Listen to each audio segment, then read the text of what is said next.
Hello दोस्तों, exam insider के इस यूट्यूब चैनल पर मैं आप सबका एक बार फिर से स्वागत करती हूं। जैसा कि दोस्तों आप सबको पता ही है कि हमारे चैनल पर आपको यूपी पेट 2023 से रिलेटेड हर प्रकार के सब्जेक्ट आपको देखने को मिल जाएंगे। अब आपके पास ज़्यादा टाइम नहीं बचा हुआ है, तो जितना ज़्यादा टाइम आप सिक्योर कर सकते हैं उतना ज़्यादा सिक्योर कीजिए और अपने सभी विषयों पे इक्वल फोकस कीजिए। एक भी विषय को नेग्लेक्ट मत कीजिए, क्योंकि अगर आप एक भी विषय को छोड़ते हैं तो मे भी आपका उसी विषय में नंबर कम हो जाए। तो उसी को ध्यान में रखते हुए हम आपको आज इंग्लिश पैसेज करवाने चल रहे हैं। ये आपका 13वां इंग्लिश का पैसेज है। इससे पहले हमने आपको 12 इंग्लिश के पैसेज अपने चैनल पर करवा दिए हैं। आप पहले उन सब पैसेज को देखिए, देन आप इस पैसेज को देखिएगा। हम आपको अपने प्रत्येक वीडियो में इंग्लिश के पैसेज सॉल्व करवा रहे हैं और मैं उम्मीद करती हूं दोस्तों कि आप हमारे सभी वीडियोस में लगातार ऐसे ही बने रहते होंगे और हमारे एक भी वीडियो को मिस नहीं करते होंगे। अगर आप इसी तरह हमारे वीडियोस पे लगातार बने रहेंगे तो मैं आपको विश्वास दिलाती हूं कि अब की बार आपका पेट में 90+ पार हो जाएगा। कितना पार हो जाएगा दोस्तों? 90+ लाने से आपको कोई भी नहीं रोक सकता। लेकिन उसके लिए क्या करना है? आपको लगातार मेहनत करती रहना है। तो चलिए शुरू करते हैं। आपका इंग्लिश पैसेज देखते हैं क्या कह रहा है। कह रहा है, Nehru's was a many sided personality. He enjoyed reading and writing books as much as he enjoyed fighting political and social evils और resisting tyranny. In him, the scientist and the humanist were held in perfect balance. While he kept looking at social problems from a scientific standpoint, he never forget that we should nourish the total man. As a scientist, he refused to believe in a benevolent power interested in men's affairs. But as a self-proclaimed non-believer, he loved affirming his faith in his life and the beauty of nature. Children he adored. Unlike Wordsworth, he did not see them trailing clouds of glory from their recent sojourn in heaven. He saw them as blooms of promise and renewal, the only hope for mankind. तो ये passage आपका पंडित जवाहरलाल नेहरू के बारे में है। तो आइए इसको मैं हिंदी बताकर आपको समझाने का प्रयास करती हूँ दोस्तों। Nehru's was a many sided personality. Nehru का व्यक्तित्व बहुआयामी था। मतलब जो नेहरू की पर्सनैलिटी थी उसमें बहुत तरह की चीज़ें आपको देखने को मिलती हैं। He enjoyed reading and writing books as much as he enjoyed fighting political and social evils or resisting tyranny. उन्हें किताबें पढ़ने और लिखने में उतना ही आनंद आता था जितना उन्हें राजनीति और सामाजिक बुराइयों से लड़ने या अत्याचार का विरोध करने में आता था। In him the scientists and the humanists were held in perfect balance. उनमें वैज्ञानिक और मानवतावादी को पूर्ण संतुलन में रखा गया था। उनमें वैज्ञानिक और मानवतावादी को पूर्ण संतुलन में रखा गया था। While he kept looking at a social problem from a scientific standpoint, he never forget that we should nourish the total man. हालांकि वे सामाजिक समस्याओं को वैज्ञानिक दृष्टिकोण से देखते रहे, लेकिन वे यह कभी नहीं भूले कि हमें समग्र मनुष्य का पोषण करना चाहिए। एज अ साइंटिस्ट, एक वैज्ञानिक के रूप में, ही रिफ्यूज टू बिलीव, उन्होंने पुरुषों के मामले, फिर से मैं पढ़ देती हूँ। He refuse to believe in a benevolent power interested in man's affair, but as a self proclaimed non believer he loved affirming his faith in life and beauty of nature.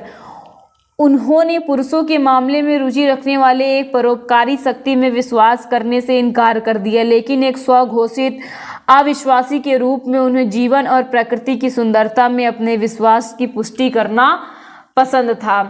Children he adore, वे बच्चों से प्यार करते थे। Unlike Wordsworth, he did not see them trailing clouds of glory from their recent sojourn in haven.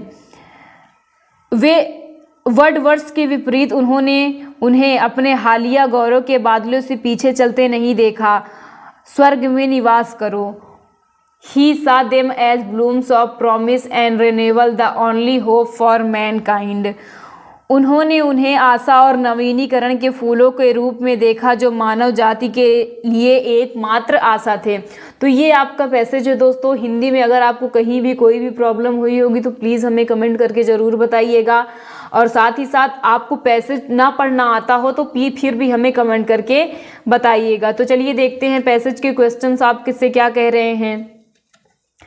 आपका first question कह रहा है A many-sided personality means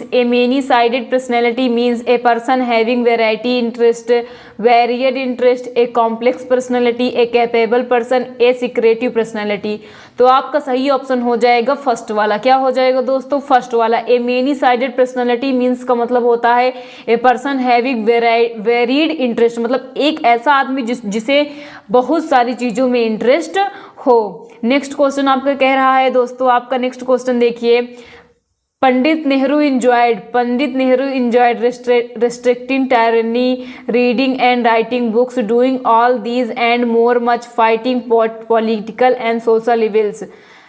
तो आपका सही ऑप्शन यहाँ पे क्या हो जाएगा? सी वाला, doing all these and much more, मतलब उन्हें ये सभी चीजें करना पसंद था। तीनों ऑप्शन में जो आपका दिया गया है आपका वो सी वाले ऑप्शन में पूरी तरह से बता दिया गया है, तो इसलिए आपका कौन सा ऑप्शन सही हो जाएगा? सी वाला ऑप्शन आपका एकदम करेक्ट हो जाएगा। नेक्स्ट क्वेश्चन देखिए दोस्तों, आपका नेक्स्ट क्वेश्चन कह रहा है कि which of the following statements reflects Pandit Nehru point of view, which of the following statements reflects Pandit Nehru point of view. Science and humanism are equally important, humanism is more important than science, there is no common ground between science and humanism, science is supreme and humanism is subordinate to it. आपका सही option यहाँ पे हो जाएगा first वाला। क्या हो जाएगा? फर्स्ट वाला। पंडित नेहरू जो थे ह्यूमनिज्म और साइंस को बैलेंस करके चलते थे, मतलब उनके अकॉर्डिंग साइंस एंड ह्यूमनिज्म दोनों ही इक्वली इंपॉर्टेंट थे। आपका यहाँ पे फर्स्ट वाला ऑप्शन एकदम करेक्ट हो जाएगा दोस्तों। देन नेक्स्ट क्वेश्चन देखिए, आपका नेक्स्ट क्वेश्चन कह रहा है कि give synonymous for the following. आपको फॉलोइंग जो वर्ड दिया गया है फेमस, इसका हमें क्या बताना है? सिनोनिमस। सिनोनिमस का मतलब आपको पता ही होगा दोस्तों, पर्यायवाची होता है। क्या होता है? पर्यायवाची। हमें फेमस का पर्यायवाची बताना है। Popular, awful, steady, poor. तो आपका सही ऑप्शन हो जाएगा पॉपुलर। क्या हो जाएगा? पॉपुलर। फेमस का साइनो आपका हो जाएगा पॉपुलर। आपका यहाँ पे फर्स्ट वाला ऑप्शन एकदम करेक्ट हो जाएगा। नेक्स्ट क्वेश्चन देखिए, आपका नेक्स्ट क्वेश्चन कह रहा है कि give antonymy for the following, give antonymy for the following. Antonymy का मतलब क्या होता है दोस्तों? विलोम। तो यहाँ पे आपका वर्ड क्या है? ट्रांसपेरेंट। क्या वर्ड दिया गया है दोस्तों? ट्रांसपेरेंट। फर्स्ट ऑप्शन है obscure, second option obvious, third option clear और फोर्थ ऑप्शन लिम्पिड। आपके ये फोर्थ ऑप्शन दिए गए हैं और आपसे हमसे क्या पूछा है? ट्रांसपेरेंट का एंटो पूछा है। तो आपका सही ऑप्शन हो जाएगा ऑब्वियस। इसका मतलब होता है स्पष्ट, तो इसका मतलब क्या होता है? अस्पष्ट। बाकी इसका मतलब भी क्या होता है? स्पष्ट होता है। इसका मतलब भी, और इन सभी का मतलब स्पष्ट होता है, और इसका मतलब क्या होता है? अस्पष्ट होता है। क्या हो जाएगा आपका सही ऑप्शन? फर्स्ट वाला ऑप्शन आपका एकदम करेक्ट हो जाएगा दोस्तों। तो आपका ये इंग्लिश का पैसेज था, और मैं उम्मीद करती हूँ दोस्तों कि मैं आपको इंग्लिश में जो कुछ भी पढ़ा रही हूँ आपको समझ में आ रहा होगा। अगर नहीं समझ में आ रहा है तो आई रिक्वेस्ट वीडियो को एक बार रिवाइज करके देख लीजिए। फिर भी ना समझ में आए तो प्लीज़ हमें कमेंट करके ज़रूर बताइए, ताकि हम अपने पढ़ाने के तरीके में और ज़्यादा इम्प्रूवमेंट्स कर सकें।